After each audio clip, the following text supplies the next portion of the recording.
Guys welcome back to our YouTube channel cricket and ನಾನು ನಿಮ್ಮ ವಿಕೆ. ಇವತ್ತಿನ ಮ್ಯಾಚ್ ಆರ್-ಸಿ-ಬಿ ವರ್ಸಸ್ ಡಿ-ಸಿ ಮ್ಯಾಚ್ನ ರಿವ್ಯೂಗೆ ಸ್ವಾಗತ. ಈ ಮ್ಯಾಚಲ್ಲಿ ಇಂಪಾರ್ಟೆಂಟ್ ಆಗಿ ಏನು ನಡೀತು ಅಂತ ನೋಡಿದ್ರೆ ಆರ್-ಸಿ-ಬಿ ಈಸಿಯಾಗಿ ಮ್ಯಾಚ್ನ ಕೈ ಚೆಲ್ಲಿದ್ರು ಅಂತ ಅನ್ಸುತ್ತೆ. ಕೊನೆ ಓವರ್ ತನಕ ಮ್ಯಾಚ್ ನಮ್ಮ ಕೈಲೇ ಇತ್ತು. ತುಂಬಾ ಚೆನ್ನಾಗಿ ಕಮ್‌ಬ್ಯಾಕ್ ಮಾಡಿದ್ರು. ಅಷ್ಟು ಕಮ್ಮಿ ಟಾರ್ಗೆಟ್ ಕೊಟ್ಟಿದ್ರು ಕೂಡ ಪಿಚ್ ಅಷ್ಟು ಈಸಿ ಇರ್ಲಿಲ್ಲ ಬ್ಯಾಟಿಂಗ್ ಆಡಕ್ಕೆ.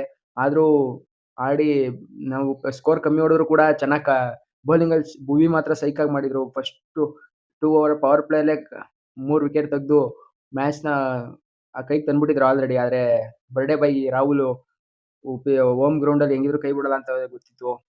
ಅವ್ರನ್ನ ವಿಕೆಟ್ ತೆಗೆಯದೇ ಇದ್ರೆ ಕಷ್ಟ ಅಂತ ಮ್ಯಾಚ್ ಫಸ್ಟೇ ಗೊತ್ತಾಗಿತ್ತು. ಆದ್ರೆ ಅವರು ನಿಂತ್ಕೊಂಡು ಆಡಿ 50+ ಹೊಡೆದು ಡಿ-ಸಿನ ಗೆಲ್ಲಕ್ಕೆ. ಆರ್-ಸಿ-ಬಿ ಬ್ಯಾಟಿಂಗ್ ಕಡೆ ನೋಡಿದ್ರೆ ಟಾಸ್ ಗೆದ್ದಿದ್ದು ಇದು ಇನ್ನು ಮುಖ್ಯವಾಗಿ ಮೊದಲನೇದಾಗಿ ನೋಡೋದಾದ್ರೆ ಟಾಸ್ ಗೆದ್ದಿದ್ದು ಡಿ-ಸಿ. ಬೌಲಿಂಗ್ ಆಯ್ಕೆ ಮಾಡ್ಕೊಂತು. ಆರ್-ಸಿ-ಬಿ ಬ್ಯಾಟಿಂಗು ರಜತ್ ಪಡಿದಾರ್ ನಾವು ಬ್ಯಾಟಿಂಗ್ ಆಡಕ್ಕೆ ಇಷ್ಟ ಅಂತಾನೆ ಕೂಡ ಹೇಳಿದ್ರು. ಅದೇ ಸುಮ್ನೆ ಹೇಳಿದ್ರೋ ಹಂಗೆ ಹೇಳಿದ್ರೋ ಗೊತ್ತಿಲ್ಲ. ಆದ್ರೆ ಬ್ಯಾಟಿಂಗಲ್ಲಿ ಸ್ಟಾರ್ಟಿಂಗ್ ಚೆನ್ನಾಗೇ ಬಂತು. ಪವರ್ ಪ್ಲೇಲೆಲ್ಲ 60 ರನ್ನೇ ಬಂತು. ಚೆನ್ನಾಗೇ ಇತ್ತು ಪವರ್ ಪ್ಲೇನ ಆಡಕ್ಕೆ. ಕೊಹ್ಲಿ ಮತ್ತೆ ಸಾಲ್ಟ್ ಚೆನ್ನಾಗಿ ಆಡ್ತಿದ್ರು. ಆದ್ರೆ ಕೊಹ್ಲಿ ವಿಕೆಟ್ ಬೀಳ್ತು. ನೋಡಿದ್ರೆ ಸಾಲ್ಟು 50 ಹೊಡೆದು ಅವರು ಕೂಡ ಔಟ್ ಆದ್ರು. ದೇವದತ್ ಪಡಿಕ್ಕಲ್ಸು ಚೆನ್ನಾಗಿ ಆಡ್ತಿದ್ರು. ಆದ್ರೂ ಟೈಟ್ ಇತ್ತು ಪಿಚ್ಚು. ಕಷ್ಟ ಇತ್ತು ಹೊಡೆಯಕ್ಕೆ. ಆದ್ರೂ ಅವರು ಔಟ್ ಆದ್ರು ನೆಕ್ಸ್ಟು. ರಜತ್ ಪಡಿದಾರ್ ಬಂದು ಭಾರಿ ಸಿಕ್ಸ್ ಮಾತ್ರ ಹೊಡೆದ್ರು ಒಂದು ಸೈಕಾಗಿ. ಹಿಂದೆಲೆ ಅವರು ಕ್ಯಾಚ್ ಕೊಟ್ಟು ಔಟ್ ಆಗಿ ಹೊಂಟೋದ್ರು. ಇನ್ನು ಇದ್ದಿದ್ದು ಯಾರು ಟೀಮ್ ಡೇವಿಡ್ ಒಬ್ರೆ. ಟೀಮ್ ಡೇವಿಡ್ ಮತ್ತೆ ಜಿತೇಶ್ ಶರ್ಮಾ. ಜಿತೇಶ್ ಶರ್ಮಾ ಅಂತೂ ಏನ್ ಆಡಿದ್ರು ಅಂತಾನೆ ಅವ್ರನ್ನ ಈ ತರ ಎಕ್ಸ್ಪೆಕ್ಟೇ ಮಾಡ್ಲಿಲ್ಲ.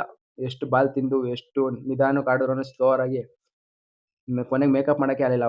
ಅವ್ರು ಹೊಡೆದಿದ್ರೆ ಬಾಲ್ ಟು ಬಾಲ್ ಹೊಡೆದಿದ್ರು 180+ ಆಗ್ಬಿಟ್ಟಿರೋದು. ಅವರು ಅಷ್ಟು ಬಾಲ್ ವೇಸ್ಟ್ ಮಾಡಿದ್ರು ಜಿತೇಶ್ ಶರ್ಮಾ. ಅದಕ್ಕೆ ರನ್ ಇಷ್ಟ ಆಗಿತ್ತು. ಇನ್ನು ಟೀಮ್ ಡೇವಿಡ್ 20+ ಹೊಡೆದವರು. ಇನ್ನು ಕೊನೆಗೆ ಬಂದಿದ್ದು ರೊಮರೆ ಶಫರ್ಡ್. ಅವರು ಕೂಡ ಸ್ಲೋವರ್ ಒನ್‌ಗೆ ಹಿಂದೆಗಡೆ ಸ್ವೀಪ್ ಹೊಡೆಯಕ್ಕೆ ಹೋಗಿ ಕುಲ್ದೀಪ್ ಯಾದವ್‌ಗೆ ಎಲ್-ಬಿ-ಡಬ್ಲ್ಯೂ ಆದ್ರು. ಇನ್ಯಾರಂತ ದೊಡ್ಡ ಕೃಣಾಲ್ ಪಾಂಡ್ಯ ಕೊನೆಗೆ ಬಂದು ಒಂದು 6 ಹೊಡೆದು ಪಾಪ ಅವ್ರು ಹೊಡೆಯಕ್ಕೆ ನೋಡ್ತಿದ್ರು. ಅವರು ರನ್ ಔಟ್ ಆಗೋದ್ರು ಮಿಸ್ ಆಗಿ ರನ್ ಕಾಲ್ ಮಾಡಿ ಜಿತೇಶ್ ಶರ್ಮಾಯಿಂದ. ಇನ್ನು ಟೋಟಲ್ ಆಗಿ ಆರ್-ಸಿ-ಬಿ 175ಗೆ ಆಲ್ ಔಟ್ ಆಗಲಿಲ್ಲ ಸದ್ಯ. ಅದನ್ನೂ ಆಗ್ಬಿಡ್ತಿದ್ರು ಅನ್ಕೊಂಡೆ. 175 ಟಾರ್ಗೆಟ್ ಕೊಟ್ರು. ಅದನ್ನ ಈಸಿ ಟಾರ್ಗೆಟ್ ಅಂತ ಡಿ-ಸಿ ಬಂದು ಸ್ಟಾರ್ಟಿಂಗಲ್ಲಿ ಸಖತ್ತಾಗಿ ಬೌಲಿಂಗ್ ಮಾಡಿದ್ರು. ಭುವನೇಶ್ವರ್ ಕುಮಾರ್ ಮಾತ್ರ ಸೈಕ್. First wicket Pathum Nissanka wicket ತೆಗೆದ್ರು. Next impact player Karun Nair ಕಳಿಸ್ಬಿಟ್ರು. ಬೆಂಗಳೂರಲ್ಲಿ ಪಿಚ್ಚಲ್ಲಿ ಚೆನ್ನಾಗಿ ಆಡ್ತಾರೆ ಅಂತ. ಅವ್ರ ವಿಕೆಟ್‌ನು ಕೂಡ ತೆಗೆದ್ಬಿಟ್ರು. ನೆಕ್ಸ್ಟ್ ನೋಡಿದ್ರೆ ರಿಜ್ವಿ ಅವ್ರ ಮೇನ್ ಪ್ಲೇಯರ್ ಅವ್ರ ವಿಕೆಟ್ ಕೂಡ ತೆಗೆದ್ಬಿಟ್ಟಿದ್ರು. ಭಾರಿ ಇತ್ತು. ಮತ್ತೆ ಕ್ಯಾಚ್ ಮಾತ್ರ ಸಾಲ್ಟ್ ಸೈಕಾಗಿ ಹಿಡಿದ್ರು ಮಾತ್ರ ಕ್ಯಾಚ್‌ನ. ಆರ್-ಸಿ-ಬಿ ಆರಾಮಾಗಿ ಗೆದ್ಬಿಟ್ರು ಈಸಿಯಾಗಿ. ಅವರು ಹಿಂಗೆ ಔಟ್ ಆಯ್ತಾರೆ ಅಂತಿದ್ರು.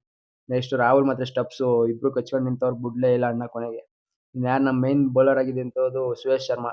ಸುಯೇಶ್ ಶರ್ಮಾ ಏನು ಇಂಪ್ಯಾಕ್ಟ್ ಮಾಡಕ್ಕಾಗಲಿಲ್ಲ ಈ ಮ್ಯಾಚಲ್ಲಿ. ಅದರಿಂದನೇ ಮ್ಯಾಚ್ ಹಿಂಗಾಗಿರೋದು. ಅವರು ಮುಂದೆ ಹಾಕಿದ್ರೆ ಲೆಂತಲ್ಲಿ ಹೊಡಿತಿರ್ಲಿಲ್ಲ, ಕಷ್ಟಪಡ್ತಿದ್ರು. ಅದೇ ಟೈಮಲ್ಲಿ ಇವರು ಶಾರ್ಟ್ ಹಾಕಿ 6, 4 ಕೊಟ್ಬಿಟ್ಟು ಮ್ಯಾಚ್ ಪ್ರೆಷರ್ ಇಳಿಸ್ಬಿಡೋರು. ಬೇರೆ ಕೃಣಾಲ್ ಪಾಂಡ್ಯ ಎಲ್ಲ ರನ್ ಕೊಡ್ದಂಗೆ ಕಟ್ಟಾಕಿ ಪ್ರೆಷರ್ ಮಾಡಿದ್ರೆ ಇವ್ರು ಪ್ರೆಷರ್ ಇಳಿಸ್ಬಿಟ್ಟು ಹಿಂಗೆ ಮಾಡೋರು. ಇನ್ಯಾರಂತ ನೆಕ್ಸ್ಟು ಹೇಸಲ್ವುಡ್ ಫಸ್ಟ್ ಸ್ಟಾರ್ಟಿಂಗಲ್ಲಿ ಚೆನ್ನಾಗಿ ಓಡಿಸ್ಕೊಂಡ್ಬಿಟ್ರು. ಆಮೇಲೆ ಮಿಡಲಲ್ಲಿ ಪರವಾಗಿಲ್ಲ ಕಂಟ್ರೋಲ್ ಮಾಡಿದ್ರು. ಇನ್ನು ರಸಿಕ್ ಸಾಮ್ದಾರು ಸ್ವಲ್ಪ ಎಕಾನಮಿ ಲಾಸ್ಟ್ ಮ್ಯಾಚ್ ಥರ ಏನಿರಲಿಲ್ಲ. ಅವರು ಒಂದು ವಿಕೆಟ್ ತೆಗೆದ್ರು. ವಿಕೆಟ್ ಯಾರಿಗೂ ಬಿದ್ದಿಲ್ಲ. ಹೇಸಲ್ವುಡ್‌ಗೆ ಮಾತ್ರ ಒಂದು ವಿಕೆಟ್ ಬಿತ್ತು. ಮಿಕ್ಕಿದ್ದು ಭುವಿಗೆ ಬಿದ್ದಿದ್ದು ಅಷ್ಟೇ. ಅದರಿಂದನೇ ಹಿಂಗಾಗಿರೋದು. ಇನ್ನು ಆ ಕಡೆ ನೋಡಿದ್ರೆ ಅಕ್ಷರ್ ಪಟೇಲ್ ರಾಹುಲ್ ಔಟ್ ಆಗ್ತಿದ್ದಂಗೆ 50 ಹೊಡೆದು ಅಕ್ಷರ್ ಪಟೇಲ್ ಬಂದ್ರು. ಅಕ್ಷರ್ ಪಟೇಲ್ ಚೆನ್ನಾಗಿ ಹೊಡೆದ್ರು. 4 ಬಾಚಿಬಿಟ್ಟಿದ್ರು ಪಾಪ ಚೆನ್ನಾಗಿ. ಅವ್ರಿಗೂ ಇಂಜುರಿ ಆಗಿ ಕೊನೆಗೆ ಅವ್ರು ಹೋಗ್ಬಿಟ್ರು. ರಿಟೈರ್ಮೆಂಟ್ ಆದ್ರು. ಅವ್ರ ಜಾಗಕ್ಕೆ ಬಂದಿದೆ ಮಿಲ್ಲರ್. ಸ್ಟಾರ್ಟಿಂಗಲ್ಲಿ ಬಂದು ತಿನ್ಕಾಡ್ತಿದ್ರಪ್ಪ. ಹೇಸಲ್ವುಡ್, ಭುವಿ, ರಸಿಕ್ ಸಲಾಮ್ದವ್ರು ಎಲ್ಲ ಸೈಕಾಗಿ ಬೌಲಿಂಗ್ ಮಾಡಿದ್ರು. ಲಾಸ್ಟ್ ಓವರ್‌ಗೆ ಯಾರು ಇಲ್ದಲೆ ಕಾರಣ ಸುಯೇಶ್ ಶರ್ಮಾ ಇದ್ರು. ಸುಯೇಶ್ ಶರ್ಮನ್ ಕೊಟ್ಟೆ ಸ್ಪಿನ್‌ಗೆ ಹೊಡೆದ್ಬಿಡ್ತಾರೆ. ಚೆನ್ನಾಗಿ ಹೊಡೆದವ್ರೆ ಅಂತ ಗೊತ್ತಿದ್ದು ರೊಮೇರೆ ಸಪೋರ್ಟ್ ಕೊಟ್ರು. ಫಸ್ಟ್ 2 ಬಾಲ್ಲು ಸೈಕಾಗಿ ಯಾರ್ಕರ್ ಹಾಕಿ ಬಿಡು 15 ರನ್ ಬೇಕಿರುತ್ತೆ. ಸೈಕಾಗಿ ಆಡ್ಸಿ ಪಾಪ ಕಂಟ್ರೋಲ್ ಮಾಡಿದ್ರು. ಒಂದು ಬಾಲ್ ಯಾರ್ಕರ್ ಮಿಸ್ ಆಗಿ ಲೋ ಫುಲ್ ಟಾಸ್ ಸಿಕ್ತಪ್ಪ. ಅಲ್ಲಿಂದ ಮ್ಯಾಚೇ ಮುಗಿಸ್ಬಿಟ್ರು ಮಿಲ್ಲರ್. ಇನ್ನೇನಿಲ್ಲ ಒಂದು 6 ಹೊಯ್ತಿದ್ದಂಗೆ ಪ್ರೆಷರ್ ಇಳ್ದೋಯ್ತು. ನೆಕ್ಸ್ಟ್ 4 ಅಲ್ಲ ನೆಕ್ಸ್ಟು ಕೂಡ 6 ಹೊಡೆದಿದ್ದು. ಆಮೇಲೆ ಲಾಸ್ಟಲ್ಲಿ 4 ಹೊಡೆದ್ಬಿಟ್ಟು ಮ್ಯಾಚ್‌ನ ಮುಗಿಸಿದ್ರು ಈಸಿಯಾಗಿ. ಮ್ಯಾಚಲ್ಲಿ ಆದ್ರೆ ಏನಂತ ಅಂದ್ರೆ ಟೈಟ್ ಇತ್ತು. ಕೊನೆ ಓವರ್ ಥ್ರಿಲ್ ಕೊಟ್ಟಿರೋ ಈ ಸೀಸನಲ್ಲೇ ನೋಡಿರ್ಲಿಲ್ಲ ಆ ತರ ಥ್ರಿಲ್ಲು ಮ್ಯಾಚ್‌ಗಳ್ನ ಜಾಸ್ತಿ. ಹಂಗೆ ಅದೇ ತರ ಜಿ-ಟಿ ಮೇಲೆ ಮಿಲ್ಲರ್ ಆಡಿ ಲಾಸ್ಟ್ ಬಾಲಲ್ಲಿ ಗೆಲ್ಸಕ್ಕಾಗ್ದಲೇ ಬಂದ್ಬಿಟ್ಟಿದ್ರು ಪಾಪ.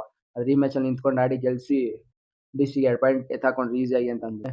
6 ಮ್ಯಾಚ್ ಆಗಿದೆ. ನೆಕ್ಸ್ಟ್ ಜಿ-ಟಿ ಮೇಲೆ ಇದೆ ಮ್ಯಾಚ್. ಅದು ಬಿಟ್ರೆ ನೆಕ್ಸ್ಟ್ ಡಿ-ಸಿ ಮೇಲೆ ಇರೋದು. ಡೆಲ್ಲಿಲಿ ಹೋಗಿ ರಿವೆಂಜ್ ತೀರ್ಸ್ಕೊತಾರೆ ಆರಾಮಾಗಿ ಅಂತ.